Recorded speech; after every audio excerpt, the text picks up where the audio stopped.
औज़ुबिल्लाहिमिनश्शैतानिर्रजीम बिस्मिल्लाहिर्रहमानिर्रहीम। मैं हूं नुमान अहमद भट्ट और आप देख रहे हैं गुजरांवाला का सबसे बड़ा digital media network G4 Gujranwala. नाज़रीन, पिछले दिनों आपने बहुत सारी स्टोरीज़ हमारी देखी जो कि DC कॉलोनी गुजरांवाला के मुतालिक थी, जिसमें हमने आप लोगों को ये बात बताई कि DC कॉलोनी में जो जो चीज़ें हो रही हैं, जो जो अपडेट हो रही हैं एक्सटेंशन 3 के हवाले से और उसकी डेवलपमेंट के हवाले से, उसके स्टे के हवाले से, उसमें जो जो अपडेट्स थी वो हम आपको वक्त के साथ साथ बताते चले गए। पिछले दिनों जो भी उनकी मीटिंग्स हुई लाहौर में रजिस्ट्रार साहब के पास, वो भी हम वक्तन फ़वक्तन आपके सामने आपको बताते रहे। आज की इस अपडेट में हम आपके सामने जो एक नई अपडेट और नई डेवलपमेंट जो हो रही है वो लेकर आपके सामने आए हैं। और आज की इस वीडियो में हमारा साथ देंगे आपकी जानी पहचानी शख्सियत हैं जो कि मौजूदा नायब सदर हैं और पिछली रजीम में जनरल सेक्रेटरी रहे हैं। उनका नाम है वकास सहद खोकर, जो हमारे साथ मौजूद होंगे और उनके साथ हमारा साथ देंगे अदरीस डार साहब, जो कि साबका मेंबर भी हैं और अभी मसालती कमेटी के मेंबर भी रहे हैं, क्योंकि मसालती कमेटियाँ पिछले दिनों में डिज़ोल्व कर दी गई या चेंज करने के लिए जो भी उन्होंने रीस्टेट करने के लिए जो है नया ऑर्डर जो है ना DC कॉलोनी की तरफ से जारी किया गया है।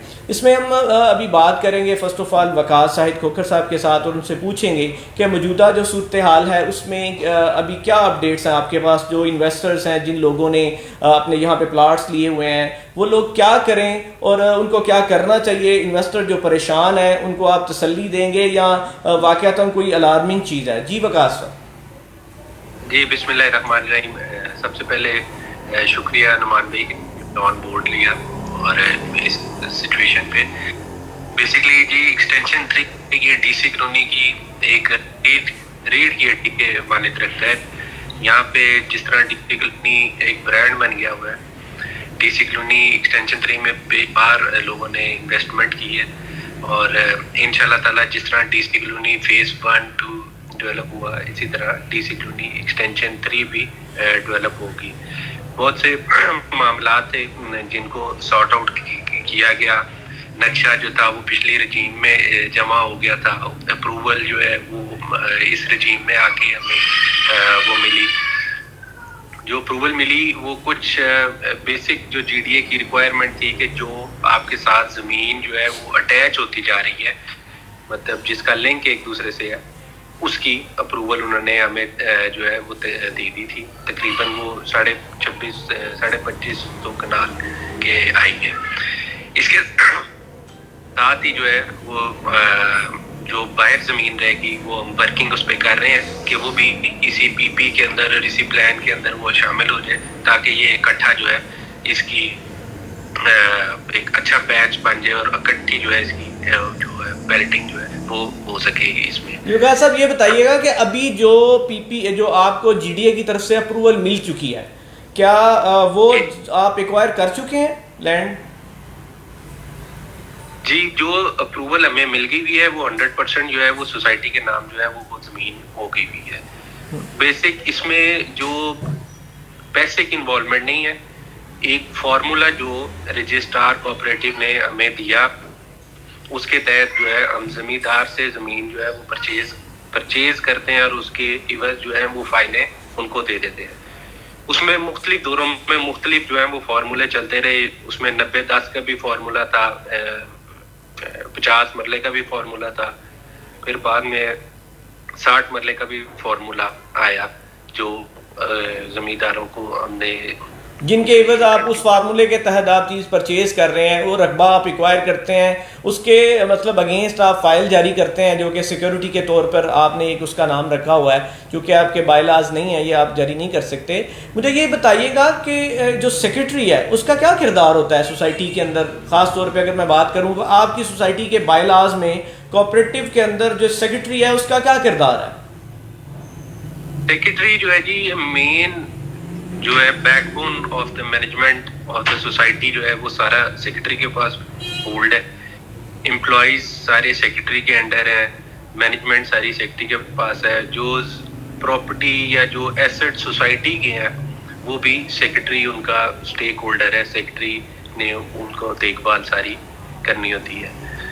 क्रॉसपोर्टेंस जितनी सारी सोसाइटी के थ्रू होती है वो सेक्रेटरी की करता है। जैसे की प्लेयर जो आप 15 बंदों के अंदर कर लें वो सेक्रेटरी के पास वो अथॉरिटी है और वो रोल है सेक्रेटरी के पास सोसाइटी। अच्छा विकास भाई, मुझे ये बताइएगा, आप पिछले दौर में जनरल सेक्रेटरी रहे हैं और आपके दौर में आपके ऊपर उसी सेक्रेटरी के दौर की ही लाइबिलिटी जो है ना आपके ऊपर आई हुई है, तो उसकी क्या वजह थी? अच्छा, बेसिक इसमें नुमान भाई वो लाइबिलिटी जो है वो अभी तक जो है वो सब जुडिस है, मैटर जो है वो हाई कोर्ट में पेंडिंग है। यानी उसमें आपने, अगर दूसरे लफ्जों में मैं कहूँ को, आप कोर्ट का सहारा लिए या कोर्ट के पीछे छुपे हुए बैठे हैं, क्या बात दुरुस्त है? नहीं, कोर्ट का सहारा नहीं। बेसिक देखें, हमें ये आपको इसकी मैं थोड़ी सी ब्रीफ हिस्ट्री बता देता हूँ। ऑर्डर एक हमें हाई कोर्ट की तरफ से हुआ कि उसके जो बेसिक था, पीछे मैं डिटेल में नहीं जाना चाहता, ऑर्डर था कि आप society can run its day to day affairs by its own bylaws and regulation. ये हाई कोर्ट के जज साहब, यानी डे बाय डे आपने इसको चलाना था जी। रेगुलेशन जो आपके बायलॉज हैं और जो रूल एंड रेगुलेशन है उनके मुताबिक। अब जिन मौसूफ ने हमारी इंक्वायरी की या जिन्होंने वो किया, उन्होंने जो ठेकेदारों के बिल जो थे, जो पिछले ठेके चल रहे थे एक्सटेंशन 2 के, वो भी इस इंक्वायरी के अंदर डाल दिए। जो एम्प्लॉयज को हमने जो पेमेंट की हुई है वो भी इसी में उन्होंने डाल दिया कि जी ये भी इनकी लाइफ, ना वो हमारे अकाउंट में गए ना वो किसी और के। तो अगर ऐसी ही बात है, आप समझते हैं कि आप उसमें गिल्टी नहीं है और आपकी लायबिलिटी आपके ऊपर फिक्स नहीं होनी चाहिए, लेकिन वहां पे तो आपके वकील साहब भी पेश नहीं हो रहे और हमारे ज़रा ये बता रहे हैं कि आने वाले कुछ दिनों में उसका कुछ फैसला होने वाला है और आपके वकील साहब पेश नहीं हो रहे, क्या ये बात दुरुस्त है? देखिए, वो तो कोर्ट ने ऑर्डर दिया हुआ है कि जब तक यहाँ से हमने बेसिक जो उनका ऑर्डर था सेक्रेटरी साहब का, वो भी चैलेंज किया हुआ है कि ये जो इंक्वायरी का ऑर्डर है ये रजिस्ट्रार साहब कर सकते हैं। सेक्रेटरी कोऑपरेटिव के पास इस ऑर्डर करने की वो पावर नहीं है। आपने उनकी पावर को चैलेंज किया हुआ है कि उन्होंने अपनी पावर को जो ना मिसयूज किया है या मिसयूज ऑफ अथॉरिटी किया है, वट एवर। इस बारे में मैं दोबारा आपके पास आऊँगा। अदरीस डार साहब, मुझे ये बताइएगा कि आप पिछले साबका जो है एमसी मेंबर रहे हैं, आपके द्वार में जो वकास खोखर साहब हैं, ये वहाँ पे उस वक्त ये जनरल सेक्रेटरी थे। क्या इनके दौर में जो लायबिलिटी आई या जो काम हुए, या आप इसके इन दोनों अदवार को थोड़ी बहुत उसमें कोई रोशनी डालना चाहेंगे? कैसा रहा वकास साहब का दौर? जी जज़ाकल्लाह, बिस्मिल्लाहिर्रहमानिर्रहीम। भट्ट साहब, ये जो वकास साहब बात कर रहे हैं कि इन्होंने उसको चैलेंज किया हुआ है, मैं ये कहता हूँ कि जो शफाक साहब हैं जो उस वक्त डीआर फैसलाबाद थे, ये उन्होंने प्रॉपर इंक्वायरी नहीं की। अगर ये हमारे पिछले दौर, चूँकि मैं भी उसमें शामिल था, अगर ये उसकी प्रॉपर इंक्वायरी और पूरे रिकॉर्ड के साथ और जो जो मामला थे वो अगर इसको सही तरीके से प्रॉपर उसको करते तो मेरा ख्याल है इससे ये काफ़ी ज़्यादा लाइबिलिटी जो है ना वो फिक्स होती, क्योंकि मामला इससे ज़्यादा बिगड़े हुए जो कि उन्होंने रिपोर्ट तैयार की है।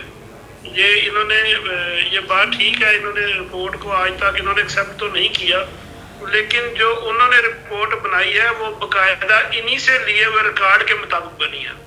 क्योंकि वो और उन्होंने, अगर आपने वो रिपोर्ट पढ़ी है तो उन्होंने ये स्टार्ट में लिखा हुआ है कि ये सोसाइटी ने हमें जो हमने रिकॉर्ड डिमांड की है वो इन्होंने नहीं दिया, और जो इन्होंने हमें रिकॉर्ड दिया है उसके मुताबिक ये लाइबिलिटी है।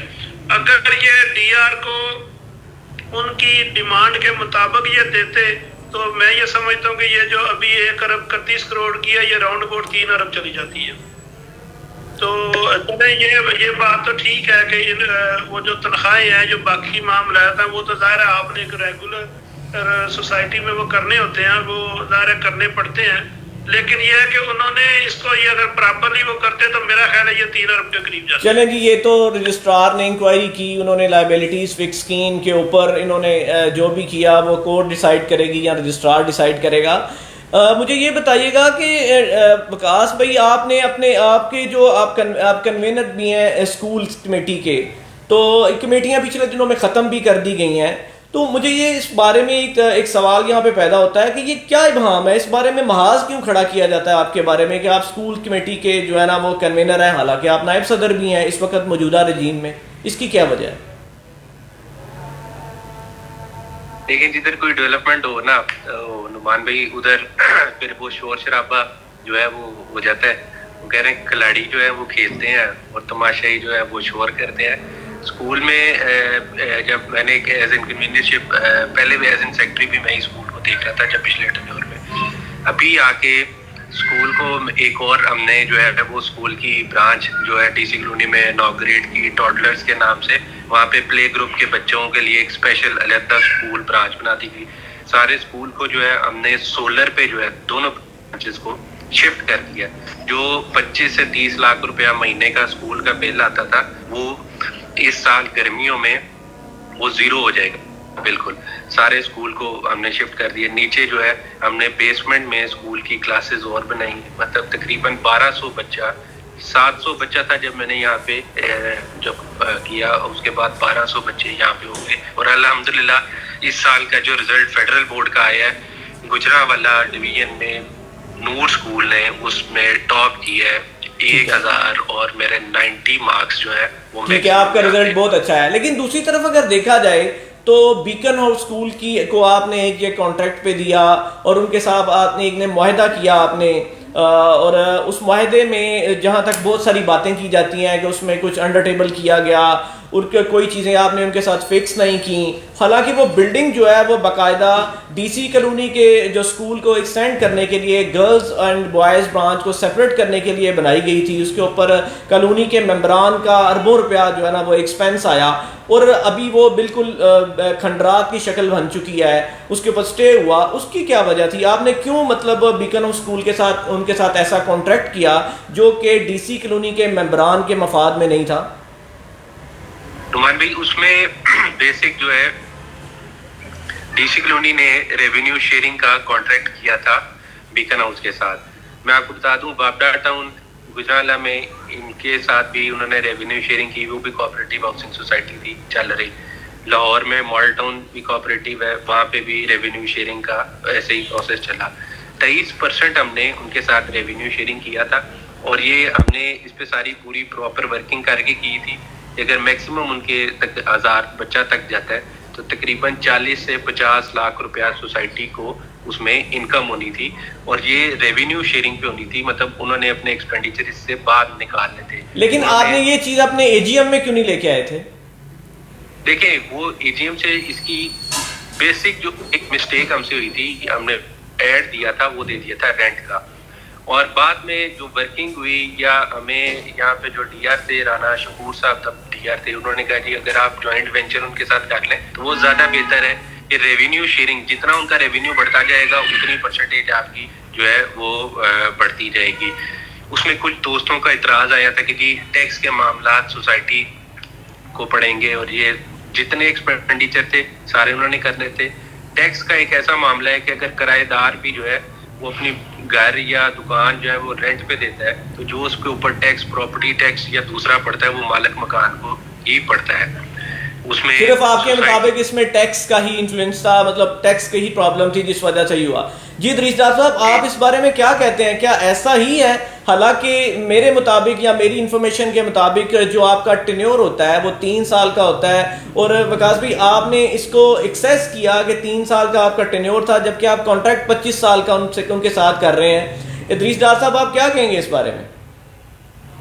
देखें भाईजान, ये टोटली गलत बात है। इनकी वो एक अंडर टेबल डील थी इन्होंने किकबैक लिया, और देखे इन्होंने ऐसी शराइत पे वो स्कूल दिया कि जी वो 150 जब बच्चा होगा तो तब तक उसका कोई रेंट नहीं होगा, तो उससे ऊपर जाएंगे। अभी उनकी तो यहाँ पे ब्रांचेस और भी हैं, और जब वो उनको क्या जरूरत है, वो एडमिशन दूसरे कहीं बाहर करेंगे, यहाँ पे उनकी मैं कहता हूँ कि आप चले, मैं ये सवाल कर लेता हूँ वकास साहब से और आपसे कि क्या कोई ऐसा मुमकिन है कि आप किसी फैमिली को अपनी प्रॉपर्टी 4 करोड़ की 5 करोड़ का घर दे दे और उनको इस शर्त पे दे कि जब तक आपके बच्चे 2 होंगे तो आपसे कोई किराया नहीं लिया जाएगा, जब बच्चे बढ़ जाएंगे तो फिर आपसे किराया लेंगे?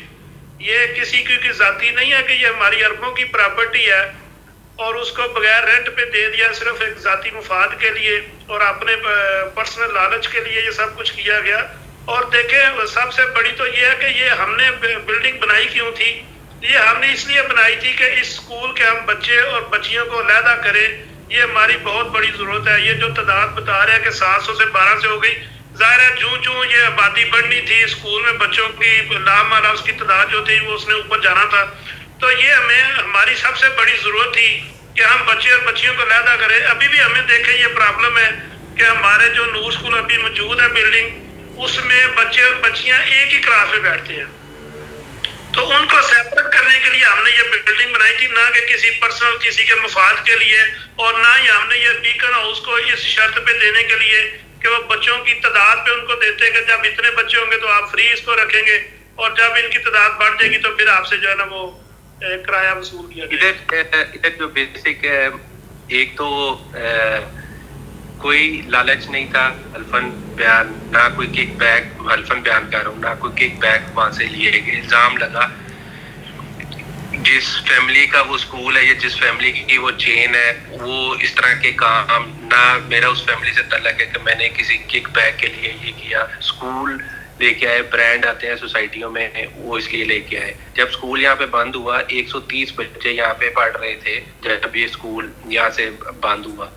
जो डॉक्टर साहब बात कर रहे हैं वो ये था कि जी 150 बच्चा होगा तो वो 150 की रेवेन्यू शेयरिंग हमसे शुरू हो जाएगी। मतलब 150 से पहले रेवेन्यू शेयरिंग नहीं, 150 बच्चा हो जाएगा, 150 बच्चे की रेवेन्यू शेयरिंग यहाँ पे हो जाएगी।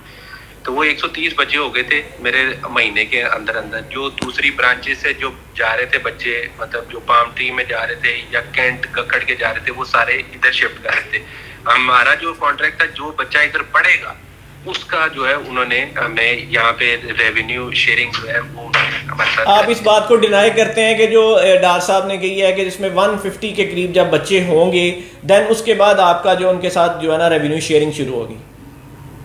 नहीं, डार साहब की बात में डिनाई नहीं कर रहा। डार साहब ने कह रहे हैं कि 150 के बाद एक से शुरू नहीं होना। अगर 150 बच्चा हो गया तो वो 150 की रेवेन्यू शेयरिंग हमारे साथ वो जो है वो शुरू करेंगे।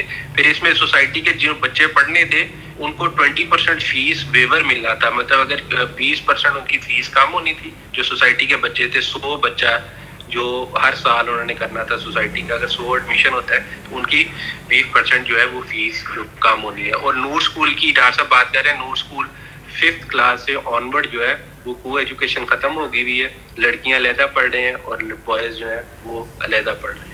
क्या ये बिल्डिंग वाकयातन ऐसे ही नहीं बनाई गई थी कि इसमें बॉयज और गर्ल्स सेपरेट से पढ़ेंगे?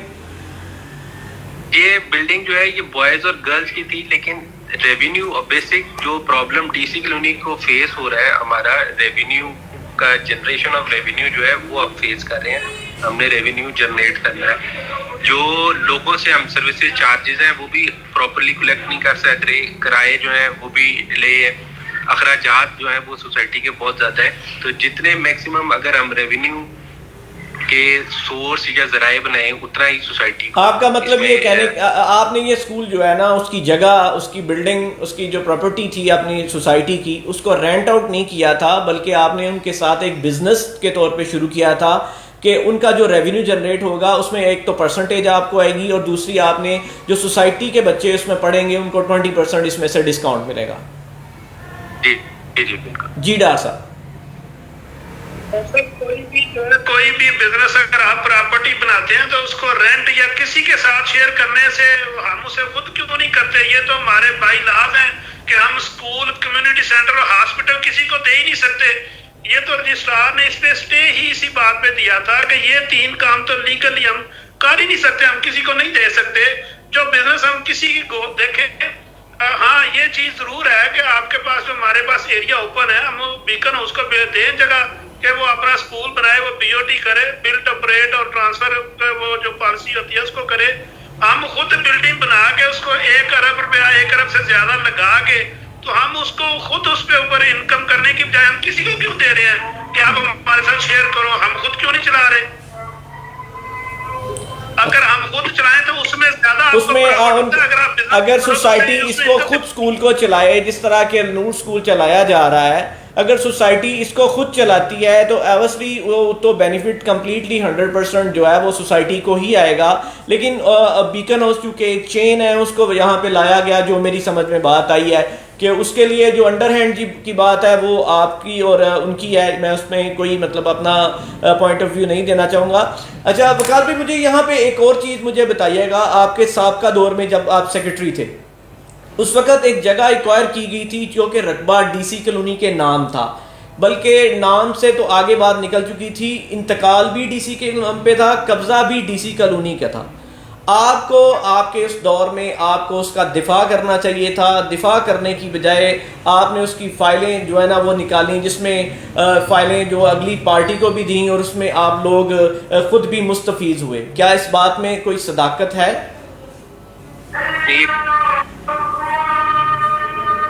जी सॉरी, आपकी आवाज़ नहीं मेरे तक आई। जी मैं कह रहा हूँ ये कौन से रकबे की आप बात कर रहे हैं? ये मैं जावेद भट्ट साहब वाले रकबे की बात कर रहा हूँ। ये ऐसे कई रकबे एक्सटेंशन 2 में भी आपको यहाँ पे थे।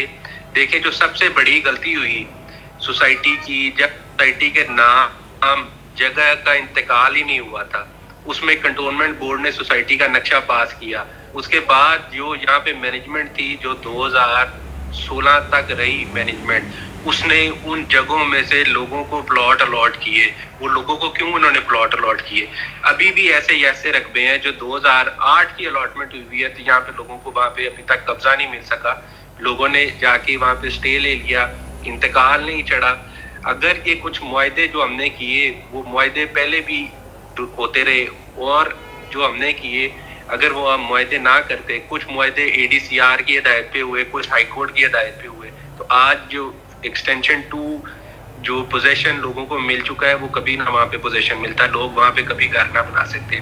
मैं इसकी जो सारा ब्लेम जो है वो 2016 की मैनेजमेंट से जो पहले मैनेजमेंट थी उस पे देता हूँ कि उन्होंने ऐसा क्यों किया। अभी भी यहाँ पे राना मोहम्मद सैन वगैरह के ऐसे रकबे और ये भट्ट साहब है, रावली के भट्टे वाले, वो रकबे मौजूद है जिन पे कब्जा भी उनका है और वो प्लॉटिंग भी हो गई हुई है, लोगों को प्लॉट अलॉट भी हो गए हुए हैं।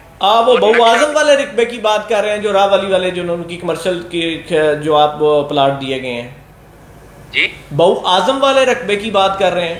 बहु राना मोहम्मद सैन वाले रकबे की बात कर रहा हूँ कि लोगों को वहाँ पे प्लॉट अलॉट हो गए हुए हैं, लेकिन वो सोसाइटी के नाम वो जगह का इंतकाल ही नहीं अभी तक हुआ।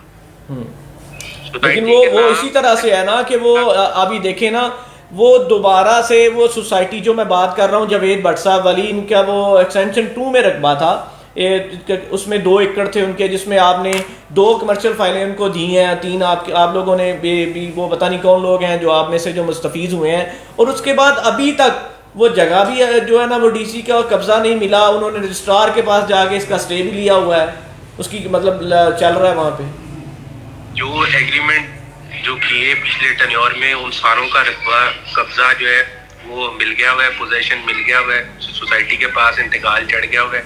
उसी की वजह से जो आज जो है हमने एक्सटेंशन 2 में जो है वो पोजेशन दे दिया हुआ है, और 100 से जायद वहाँ पे जो है वो रैशें जो है वो शुरू ही नहीं है। अच्छा एक और मुझे चीज़ बताइएगा कि आपने एक फार्मूला जो है ये एक प्रॉपर्टी आपने वो हनीफ गुज्जर से आपने वो बाई की, जिसमें आपने 90-10 के फार्मूले के तहत बाई की है। वो तो रास्ता भी नहीं था, नक्शे से भी बाहर थी, रास्ते से भी बाहर थी, PP से भी बाहर थी। तो उस दौर में आपने वो 90-10 का फार्मूला क्यों मतलब वहाँ पे लगाया? एक तो है हनीफ गुज्जर साहब के साथ हमारी कोई इस तरह की डील या मामला नहीं हुए। 90-10 का जो फॉर्मूला था वो पिछले टर्न्योर में पास हुआ था, और वो था 42 एकड़ के ऊपर, जो मेन अलीपुर रोड से सीधा जा रहा था ट्रेन जो नाला। आपका एक जो है ना हनीफ गुज्जर साहब वही है ना जो स्टेट लाइफ वाले हैं, जो प्रेसिडेंट हैं स्टेट लाइफ के? स्टेट लाइफ सोसाइटी के जो प्रेसिडेंट हैं, जो उनके दौर में, उनके दौर की सॉरी बात कर रहा हूँ, उनके साथ आपका 90-10 का फार्मूला एक हुआ था, जो रास्ते में भी नहीं था, जो उनके नक्शे में भी नहीं था, PP से भी बाहर था। हनीफ गुज्जर साहब के साथ सोसाइटी का कोई ऐसा मुआहदा नहीं हुआ कि उनके साथ कोई इस तरह का मुआहदा हमारा हुआ हो। हनीफ गुज्जर साहब ये ऑन रिकॉर्ड में आपको कह रहा हूँ, आपने सारे के सारे उनको 5 मरले के जो है ना वो प्लॉट जारी किए हुए हैं कमर्शियल। देखिए ये जो मैनेजमेंट का फैसला है किसी और जमींदार के साथ हुआ होगा इस तरह का, लेकिन नईम गुज्जर साहब के साथ जो है वो इस तरह का मामला कोई भी नहीं हुआ। जी डा साहब, क्या इस तरह की कोई चीज़ वहाँ पे मौजूद नहीं है? भट्ट साहब देखें, जो आपने पहले बात की है सगीर भट्ट वाला मामला, वो थोड़ा वो बात सारी ट्विस्ट हो गई है। सगीर भट्ट एक्चुअली अपनी जिंदगी में वो मुआहदा करके वो अपने प्लाट ले गया हुआ है, लेकिन उससे पहले उसने एक मुख्तारनामा दिया था जवेद भट्ट को। जबकि सगीर भट्ट जब वो उसकी डेथ हो जाती है तो उसके बाद तो उसका मुख्तारनामा वैसे ही खत्म हो जाता है। अब वो ले भी चुका हुआ था, तो इनको ये वैसे तो वकास साहब खुद ही आपके आगे इकरार ये कर चुके हैं कि जो पिछले ने गलतियां की थी वही, मतलब कि जो उन्होंने किया वही हमने उसको कंटिन्यू किया। वो तो एक ही बात होगी कि उन्होंने भी सोसाइटी को लूटा और इन्होंने भी यही काम किया। सगीर भट्ट का जो वो देखे, जवेद भट्ट तो कई जगह पे वो गया है। मैं तो कहता